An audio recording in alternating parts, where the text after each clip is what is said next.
বেরিয়ে যাবো। সকাল থেকে ভোগান্তির চিত্র দুর্গাপুরের মুচিপাড়ার এই এইচএফসিআই এ এইচপি গ্যাস নেওয়ার জন্য গ্রাহকদের ভিড়। কেউ সকাল 7টা থেকে, কেউ সকাল 8টা থেকে দাঁড়িয়ে। বুকিং এর সমস্যা বাড়ছে, তাই হয়রানির ছবি অব্যাহত। যদিও পেট্রোলিয়াম এবং গ্যাস মন্ত্রকের তরফ থেকে একটি বিজ্ঞপ্তিতে জানানো হচ্ছে ভারতে পর্যাপ্ত পরিমাণে জ্বালানি গ্যাস এবং জ্বালানি তেল রয়েছে, কিন্তু প্রশ্ন উঠছে ঠিক এই জায়গাতেই, যদি পর্যাপ্ত পরিমাণে গ্যাস মজুদ থাকে তাহলে কেন মানুষকে হয়রানির মুখে পড়তে হচ্ছে, কেন বুকিং এর সমস্যা হচ্ছে? রাজ্যের মুখ্যমন্ত্রী মমতা বন্দ্যোপাধ্যায় তিনিও সরব হয়েছেন কেন্দ্রের বিরুদ্ধে। প্রচ্ছন্ন দাস নামের এক গ্রাহক বলেন, যুদ্ধ করে গ্যাস নিতে হলো, বিরাট লাইন, চরম ভোগান্তি। সুরেশ সাউ নামের আরেক গ্রাহক বলেন, সকাল থেকে দাঁড়িয়ে আছি, ফাঁকা সিলিন্ডার নিয়ে এসেছি, কিন্তু ভর্তি সিলিন্ডার নিয়ে বাড়ি যেতে পারবো না, তাও বুঝে উঠতে পারছি না, তবু গরমের মধ্যে দাঁড়িয়ে আছি। 8:30 লাইন দিয়েছিলাম।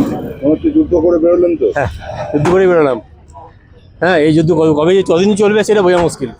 হ্যাঁ, কবে যে নর্মাল হবে সেটাও বুঝতে পারছি না আমরা। প্রচণ্ড হয়রানি।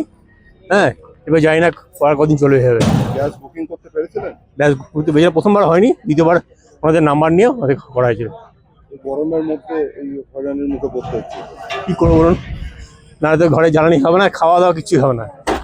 হ্যাঁ, এনারা ডেলিভারি দিচ্ছেন না, ডেলিভারি দিচ্ছেন আপনার ফেব্রুয়ারি মাসের ডেলিভারি দিচ্ছে, নতুন কোনো ডেলিভারি দিচ্ছেন না। কি নাম আপনার? প্রসন্ন দাস। ঘন্টাখানেক কেন দাঁড়িয়েছেন? গ্যাসের জন্য। লাইন রয়েছে নাকি? হ্যাঁ, পাবেন গ্যাস আদেও? আশা কম বললো তো। তারপর বুকিং এর ব্যাপার আছে, বুকিং নাম্বার পাল্টে গেছে। বুকিং করেছিলেন?